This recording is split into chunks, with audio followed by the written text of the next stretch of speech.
Just looking at SMU's offense, obviously they have the potential to be explosive. Their quarterback he hasn't been running, I don't think, as much this year, but he has the ability to do it. Just what have you seen from them on film? Yeah, there's design runs for them. There's a lot of opportunities where you can pull the football or, get the ball out in the perimeter with RPO game and, different things. But I think quarterback's a very good football player. I think they have weapons, in the backfield and on the perimeter. They use the tight ends a lot of different ways. 12 personnel looks like 11 personnel or 10 personnel even at times with different athletes they have at the tight end position. They try to get the wide receivers the ball in space, whether it's on jets or reverses or, get the ball out on screens and flats right now or quick game. And then the backs, the same thing. Like they have a lot of touches, especially in the pass game along with the run game. I know we were familiar with the one back last year. I think we played him at UCLA. I think they do a really good job of spreading the football around. It's a little bit different every week. There's not a lot of, set as exactly what they do. I think it's going to be a little bit Florida State-ish, how they kind of, get the ball to different guys. What did, in your eyes, did Wake Forest do to slow them down as much as they did? I thought they did a really good job of keeping the ball in front of them. I thought they did a really good job of tackling. They gave them some different pitchers, and I thought that defense just played really hard and did a good job all day. After the first drive, Stanford goes down, they score, and you guys shut them down the rest of it. What stood out from drive 1 through compared to what you guys were able to do the rest of the game? I thought our guys really stepped up. After that first drive, we gave up the one run that got out. They ran a counter. We got to set the edge, and we got to make that play. I thought they did a good job staying on track early, and we had a misfit early, and I thought they made a couple good plays. But after that, I think our guys settled down, and I think they really responded and played fast. And I thought we were just a little bit more physical after that first drive, and I think that helped shut them down the other day.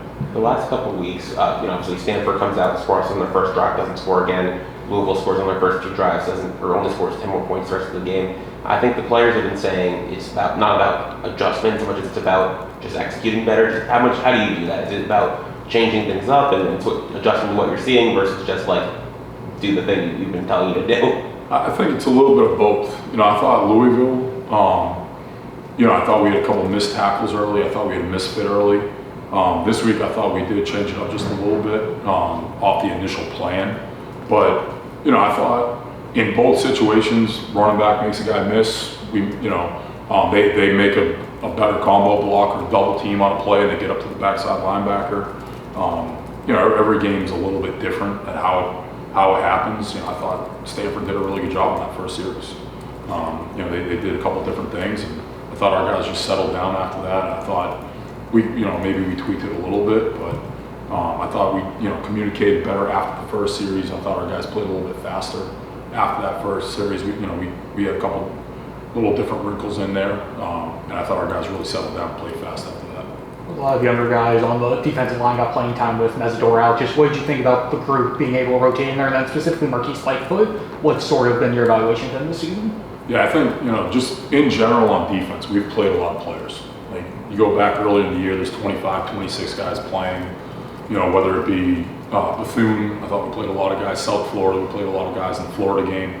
I thought we played a lot of guys in that game. And, I just think we have a lot of guys, the way that we practice and the way that we compete in camp and the way that we rotate our guys in practice, there's a lot of guys I think we can put on the field right now, and you don't think twice about it. Third went in and played really well, played physical. Lightfoot's been a guy that has started on a lot of packages all year. I think his role is continuing to grow and get bigger, and I think he's a very dynamic player. A little bit different than what Mez is, but I think he's a very dynamic player, and I think he gets better every single week in practice. You can see that. Book's a guy too. I think he did a really good job on a combo block and reappeared through it. And he's a guy that competes in practice, and he's a guy I don't think twice. You put him on the field, and I know he's going to go make the plays. Dante goes in his first play. He's a TFL. Dante's a guy that had a really good spring. Played really well in fall camp, and he's a guy, you put him on the field right now, I think he's going to be very successful as he's out there. And other guys, we move him around a lot. We play him in some different positions and different looks. like Armando Blunt's a guy, he plays like 3 different positions in the defense, and he's been very successful at all 3, all year really. Just constantly trying to get him on the field more because he's a very dynamic player for us. But I think we're going to continue to rotate guys. We're going to continue to find different roles for guys, and I think that's one good thing. I think we have guys that compete, continue to develop and get better every single day and every single week, and they'll continue to get more reps on the field. You really got going in the second half, particularly the third quarter. To the naked eye, it looked like a massive uptick in just intensity and, like you say, running to the football and swarming and that sort of thing. Was that how it looked to you? That guys just elevated their effort? Yeah, they had the one explosive on the first series. They get out for a 28-yard gain. After that, I think that was the only explosive we had all day. Later in the game, they had a 21-yard pass, but I thought our guys, I thought they played physical to point of attack. I thought they did a really good job up front on the combos and the doubles. And I thought our guys, swarmed to the football all day. It was, we had a 3rd and off track, and the way that we played was very different. I think it was like a 6-yard gain, where last week that was like an 11-yard gain. And I think just confidence and now seeing it again for a different look or a different time. I think they're, the more we see week in, week out, the more comfortable the guys are getting with every look and playing within the scheme and just really working together.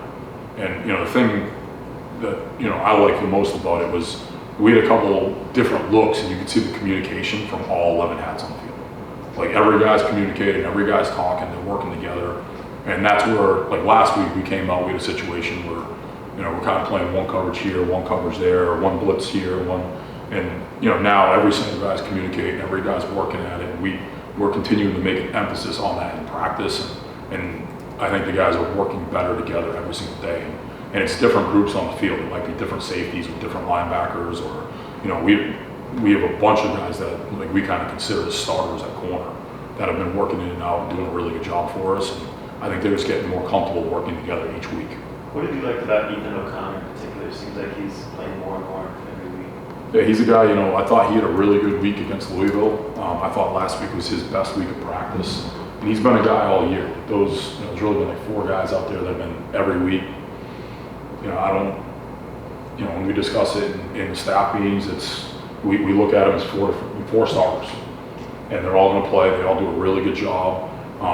Each guy has a little bit different strengths and weaknesses, but he's a guy that last week was his most consistent week in practice, and I thought it showed up, and he played really well in the game. How have you seen Keontae Scott Penix get better and better? He's putting up really good numbers in that nickelback role. Yeah, I think that's a role in this defense that, really everywhere I've kind of been, that's been a guy that's, been always had really good production. I don't know if it's the way teams attack us or, the style of player, but obviously he's a very talented football player. He can do a lot of things really well. And, I think the ball he continues to find the football as he plays, and he's been very productive when he makes the play, he makes the available play when he's in those situations. And he's a very smart football player. He's got really good awareness. He understands different splits and formations and where to fit. And, there's been little things he's continuing to play better with his hands, setting edges and doing some of those things. But I think he's a very smart, instinctive football player that finds the football. Teams are being very physical with Bain, like basically holding them. What is his response to it when he comes to the sideline, and what is your guys' message to him? Yeah, I think he's been very positive. I think he knows going into a game what to expect, and it's football's the ultimate team sport where if you focus on him, someone else is going to step up and make the play, and then when you adjust your focus on someone else, he's going to step up and make the play. I thought he's done a very good job of taking on some combos, taking on doubles. They've chipped, he slipped to him. And I still think like last week, I thought he was very productive at forcing the quarterback off the spot. He did a really good job in the run game, setting edges and knocking the line of scrimmage back. And, I still think he had a huge effect on the pocket last week, forcing the quarterback to move around and get out.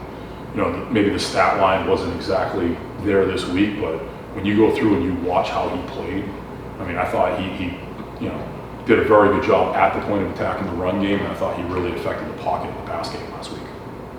From a tempo standpoint, does SMU Are they similar to anyone that you guys have faced at this point? Yeah, I think it's going to be similar to, Florida State, where I think they're going to go fast at times. I think there's going to be other times they may not go as fast. We're going to see we're going to see a couple of different personnel groupings, but we're going to see a lot of different pitchers. Where the tight end might be flexed out, the tight end might be in the core. You're going to do some different things with the backs, trying to get the ball to the backs out in space, sometimes in empty, or sometimes on the perimeter, sometimes out of the backfield. And, I think at times it's going to be very fast, and I think at times they may slow it down a little bit.